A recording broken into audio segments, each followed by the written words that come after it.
Sir Pakistan, Bharat విషయంలో ఇప్పుడు America వైఖరి చూసుకుంటే ఇద్దరు మాట్లాడారు. ప్రెసిడెంట్ మాట్లాడారు అండ్ వైస్ ప్రెసిడెంట్ మాట్లాడారు. ట్రంప్ ఏమన్నారంటే, ఇది వాళ్ళ సమస్యే. ఇద్దరు నాకు మిత్రులే. ఇది వెయ్యేళ్ళ నుంచి, వందేళ్ల నుంచి కాశ్మీర్ సమస్య వాళ్ళకుంది. వాళ్ళే కూర్చొని చర్చించుకుంటారని ఆయన తటస్థంగా మాట్లాడారు. జేడీ వ్యాన్స్ మాట్లాడుతూ టెర్రరిజాన్ని అంతం చేయాలి. అక్కడ జరిగింది దుశ్చర్యనే. టెర్రరిజాన్ని భారత్ అంతం చేయడానికి పాకిస్తాన్ మద్దతు తెలపాలి భారత్‌కు అని చెప్పేసి భారత్, పాకిస్తాన్ కలిపి టెర్రరిజాన్ని అంతం చేయాలని ఆయన మాట్లాడారు. సో, కంప్లీట్ ఒక తటస్థ వైఖరి మెయింటైన్ చేసినట్టు కనిపిస్తుంది. అసలు ఏ విధంగా చూడొచ్చు వీళ్ళ కామెంట్స్‌ని? ట్రంప్ అట్లా మాట్లాడమే చాలా ఆశ్చర్యం. హ్మ్. ఎందుకంటే ఆయన వాళ్ళిద్దరి సమస్య వాళ్ళే తెలుసుకోవాలి అని అన్నాడంటే ఆయన కొంచెం జాగ్రత్తగానే మాట్లాడాడు. అది ట్రంప్ యొక్క పద్ధతి, మాట్లాడే పద్ధతి కాదు అది. హ్మ్. అది నాన్ ట్రంప్ లైక్ అది. ఓకే. అంటే ఆయనకు ఎకనామిక్ ఇంట్రెస్ట్ రెండు దేశాల్లో ఉన్నాయి. హ్మ్. ఆర్థికపరమైన ప్రయోజనాలు అక్కడ ఉన్నాయి, ఇక్కడ ఉన్నాయి. కనుక ఆర్థిక ప్రయోజనాలు పట్టి ఆయన పోతున్నాడు. అందుకనే ఆయన రాజకీయ నాయకుడి కంటే కూడా ఒక వ్యాపారవేత్తగా మనకు కనిపిస్తారు. కనుక పాకిస్తాన్ ఇండియాకు వచ్చేవరకు ఇంత జాగ్రత్తగా మాట్లాడాం. అదే యుక్రెయిన్ విషయంలో, అదే ఇజ్రాయెల్ విషయంలో మేము గాజాను పోయి ఆక్యుపై చేసుకుంటా అన్నాడు. అరే మీరు అది ఒక దేశము, తర్వాత ఇదే మరి వాళ్ళిద్దరి మధ్య నుండి ఏదో వాళ్ళు కూర్చొని సమస్యను పరిష్కరించుకోవాలని అంటే చాలా బాగుండేది. అది డిప్లొమాటిక్గా ఉండేది. అది అది కాకుండా నేను గాజాను నాకు అప్పచెప్పండి, నేను గాజాను పోయి ఇప్పుడు ఏదో కెనడాను పోయి కెనడా అమెరికాలో కాదు, ఇది చాలా హైలీ టెండెన్షియస్. ఓకే. కనీసం పాకిస్తాన్ ఇండియా విషయంలో ఆయన అదేం చెప్పాడు, వాళ్ళు తెలుసుకోండి అని అన్నాడు. అంతవరకు ఆయన ఆయన నిజంగానే మనము ఆయనకు దండం పెట్టిన ఆయన నువ్వు కొంత దూరంగానే ఉండు, దీంట్లోకి రాకు నువ్వు అని చెప్పడం రెండు దేశాలకు అవసరం. వైస్ ప్రెసిడెంట్ అంటే ఇండియాకు వచ్చాడు కదా, ఆయన ఇండియాకు వచ్చినప్పుడు ఇది జరిగింది కాబట్టి తప్పకుండా స్పందించకుండా దేశంలోనే ఉన్నాడు కాబట్టి ట్రంప్ లాగా ఇది మీ ఇద్దరి సమస్య మాకేం సంబంధం లేదు అనడానికి రాదు. కనుక ఆయన ఏం చేశారంటే ఇట్లా జరగవలసింది. ఎవరైనా అంటారు టెర్రరిజము ఇట్లా టూరిస్ట్ని వచ్చి చంపడం అనేది, టెర్రరిజానికి మేము వ్యతిరేకం కాబట్టి ఇప్పుడు ఇది చేసిన చర్యను మేము ఖండిస్తున్నామంటారు. అది మినిమం ఎవరైనా అనవలసింది. కనుక ఆయన వైస్ ప్రెసిడెంట్ దేశంలో ఉన్నాడు కాబట్టి ఆ మాట అన్నాడు. ట్రంప్ మాత్రం వాళ్ళిద్దరి సమస్య అని అన్నాడు. సో అది రాజకీయాల్లో భాగము. ఇదంటే డిప్లొమసీ ఇదంతా. దీంట్లో వాళ్ళు సరైన స్టాండ్ కాదు, డిప్లొమాటిక్ ఉంటారు. ట్రంప్ డిప్లొమాటిక్ మాట్లాడాడు, వైస్ ప్రెసిడెంట్ కూడా మీ దేశం మీద జరిగింది ఇదంతా ఖండించవలసిందే, ఇట్లా ఎంకరేజ్ చేయకూడదు, పాకిస్తాన్ చేస్తున్న దాన్ని మేము అంగీకరించమండి అనడము. ఇది ఒక లార్జర్ డిప్లొమాటిక్ ప్రాసెస్, ఇది పొలిటికల్ ప్రాసెస్ కాదు. అంటే రాజకీయంగా ఆలోచించి ఒక స్టాండ్ తీసుకుంటే అమెరికా మన వైపు లేదా, అమెరికా దూరంగా ఉంది, అది మనం అనడానికి లేదు. ట్రంప్ వాళ్ళ మాట అన్నాడు, రేపేమంటాడో తెలియదు. మళ్ళీ రేపు ఇలా జరుగుతుంది, అసలు ఏం భారతదేశం నీళ్ళు ఎట్లా ఆపుతారు, అంతర్జాతీయ చట్టాలు ఉంటాయి అని మళ్ళీ అనొచ్చు. అన్నా మనం ఎంత ఆశ్చర్యపోవాల్సిన అవసరం లేదు. ఆయనకు ఒక కన్సిస్టెంట్ స్టాండ్ ఉన్నది అనడానికి ఇంతవరకు అయితే దాఖలాలు లేవు. అలా ఆయన ఒకవేళ నిజంగానే అంతర్జాతీయ అఫేర్స్లో ఇప్పుడు ఈ విషయంలో ఉన్నంత కాస్త జాగ్రత్త ఉన్నా ప్రపంచానికి మేలు జరుగుతుంది. ట్రంప్ ఇలా మాట్లాడితే ప్రపంచానికి కొంత మేలు జరుగుతుంది. కనుక ఇది డిప్లొమాటిక్ స్టాండ్. సార్, ఒకవైపు పాకిస్తాన్ పరిస్థితి చూసుకుంటే సార్, అటువైపు ఏమో బలూచిస్తాన్ నుంచి వాళ్ళు పోరాటం చేస్తున్నారు, మాకు ప్రత్యేక దేశం కావాలని చెప్పేసి ఇవాళ దాడి చేశారు. 22 మంది పాకిస్తాన్ సైనికులు కూడా చనిపోయారు. ఇటుపక్కేమో ఇండియా నుంచి పూర్తి స్థాయి ఆర్థిక పరంగా, వాణిజ్య పరంగా అన్ని రకాలుగా కూడా పాకిస్తాన్ దెబ్బతీసేసింది.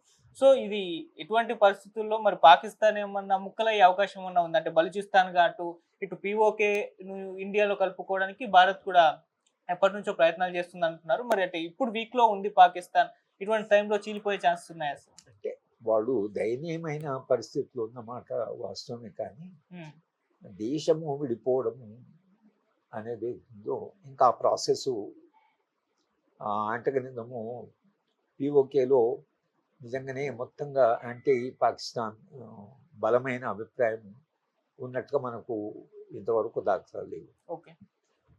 కనుక ఒకవేళ విడిపోవాలన్న ఒక పర్టికులర్ ప్రాసెస్లో ఎట్లయితే బంగ్లాదేశ్ విడిపోయింది, కానీ మీరు కాంట్రాస్ట్లో కూడా బంగ్లాదేశ్ పాకిస్తాన్కు దగ్గర పోతుంది.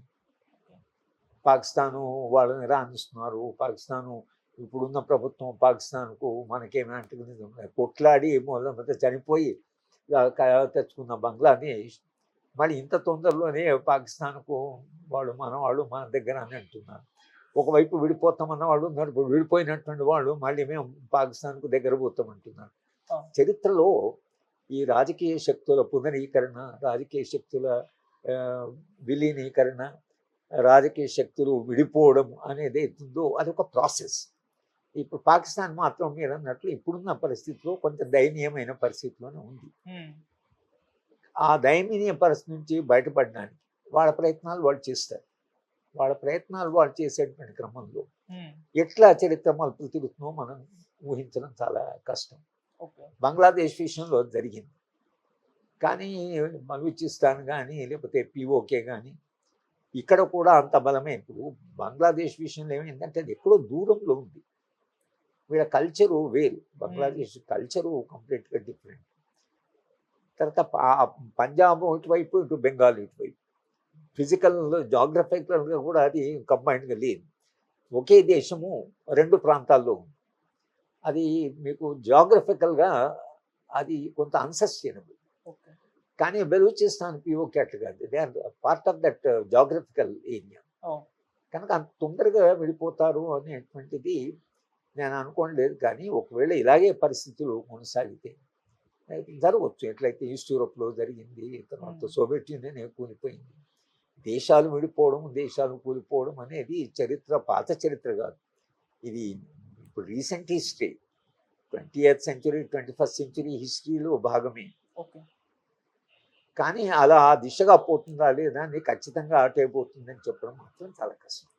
సార్, పాకిస్తాన్లోనే అంటే యుద్ధాన్ని ఆర్మీ ఎవరు కోరుకోవట్లేదు, వాళ్ళ సైన్యం కూడా చాలా మంది రిజైన్లు చేసి వెళ్ళిపోతున్నారు అని చెప్పేసి వార్తలు వస్తున్నాయి సార్. ఎందుకంటే ఇప్పుడున్న సంక్షోభంలో మళ్ళీ భారత్తో యుద్ధం అంటే పూర్తి స్థాయి సంక్షోభంలోకి వెళ్ళిపోతాం, ప్రజలు కూడా వ్యతిరేకిస్తున్నారు. కాకపోతే ఇక్కడ పాకిస్తాన్ ఆర్మీ చీఫ్ తన రాజకీయ స్వలాభం కోసం, తన టెన్యూర్ని పెంచుకోవడం కోసమే యుద్ధాన్ని కోరుకుంటున్నాను కూడా చెప్తున్నారు. మరి అటువంటి పరిస్థితులే ఉన్నాయా సార్? అంటే ఇవాళ ఏమైపోయిందంటే మన మీడియా సరి అయిన ఖచ్చితమైన సమాచారం ప్రజలకు ఇవ్వాలి. అక్కడ నిజమైన క్షేత్రస్థాయి వాస్తవాలు పాకిస్తాన్లో నిజంగా ఏం జరుగుతున్నది అనేది వీళ్ళు మనకు చెప్పడంలో అక్కడున్న వాస్తవాల కంటే కూడా గత 10-15 ఏళ్ళుగా మీడియా ఒక ప్రచార వేదిక తయారైంది, కానీ అది ప్రసార వేదిక కాదు. ప్రజలకు ఆరోగ్యకరమైన సరైన సమాచారం అందించి సమాజంలో ఒక ఆరోగ్యకరమైన అభిప్రాయాన్ని చెయ్యాలి అని ఒక పవిత్రమైన పాత్ర మీడియా ఏది చేయాలో ఆ పాత్ర నేను వదిలేశారు. ఇవాళ వాళ్ళు అబద్ధాలు చెప్పడం, ఉన్నదాన్ని వక్రీకరించి చెప్పడం, ఆ పాకిస్తాన్లో ఏం జరుగుతుందో మనకు తెలియదు, కానీ వాళ్ళు చెప్పేది ఇన్ఫర్మేషను, పాకిస్తాన్ నుంచి మనకి ఇన్ఫర్మేషన్ రాదు. కనుక అసలు ఈ సమాచారంలో వచ్చినటువంటి కాలుష్యం ఏదైతుందో దీనివల్ల ఒక్కొక్కసారి అభిప్రాయాలు ఏర్పరచుకోవడం కానీ అభిప్రాయాలు చెప్పడం కానీ చాలా సమస్య అవుతుంది. ఏది వాస్తవం ఏది వాస్తవం కాదు, నిజంగానే పాకిస్తాన్లో అంత క్రైసిస్ ఉందా అనేది ఎవరైనా అంతర్జాతీయ మీడియాను లేకపోతే మన దేశంలో చాలా నిష్పక్షపాతమైన, ఇప్పుడు నిష్పక్షపాతమైన మీడియా ఎవరు చెప్పు, ఒక్క ఛానల్ చెప్పండి, ఒక ఛానల్ అక్కడ వెళ్ళి వాస్తవాలు కనుక్కొని మేము ప్రజలకు చెప్పాలి అనేటువంటి చిత్తశుద్ధి ఉన్నటువంటి ఛానల్ మీకు ఏదైనా కనిపిస్తుందా? ఒకటే సమాచారం గోల, అది అన్ని ఛానల్స్ అదే చెప్పడం. ఈ సమాచారం ఎక్కడి నుంచి వచ్చిందో చెప్పరు. సమాచారం ఎక్కడి నుంచి వస్తుంది, ఎవరు వెళ్ళారు, వాళ్ళు ఎవరైనా వెళ్ళారా, పాకిస్తాన్ వెళ్ళారా, చూసి వచ్చారా అనేటువంటి ఎవరు చెప్పరు, కానీ ఇన్ఫర్మేషన్ ఇస్తుంటారు. ఆ ఇన్ఫర్మేషన్ మీదే మనం అభిప్రాయాలు నేర్చుకుంటాం. కానీ ఇవాళ ఉన్న పరిస్థితులు కేవలం ప్రచార సాధనాల ద్వారా వస్తున్నటువంటి సమాచారం మీద అభిప్రాయాలు ఏర్పరచుకోవడం అనేది కొంచెం మనం జాగ్రత్తగా ఉండాలి. వస్తున్న సమాచారం అంతా కరెక్టా కాదా అనేది మాత్రం మనం దాన్ని కొంత వెరిఫై చేసుకున్న తర్వాతనే అంటే మనము ఒక వాస్తవమైన లేకపోతే సైంటిఫిక్ అభిప్రాయం చెప్పాలంటే సరైన సమాచారం ఉంటేనే విశ్లేషణ సాధ్యమైంది అలాంటి వాళ్ళకైనా. కానీ వాళ్ళు చూసినా ఎక్కడ చూసినా వాళ్ళు చెప్తున్న దానికి అక్కడ వాస్తవానికి జరుగుతున్న దానికి ఏం సంబంధం లేదు.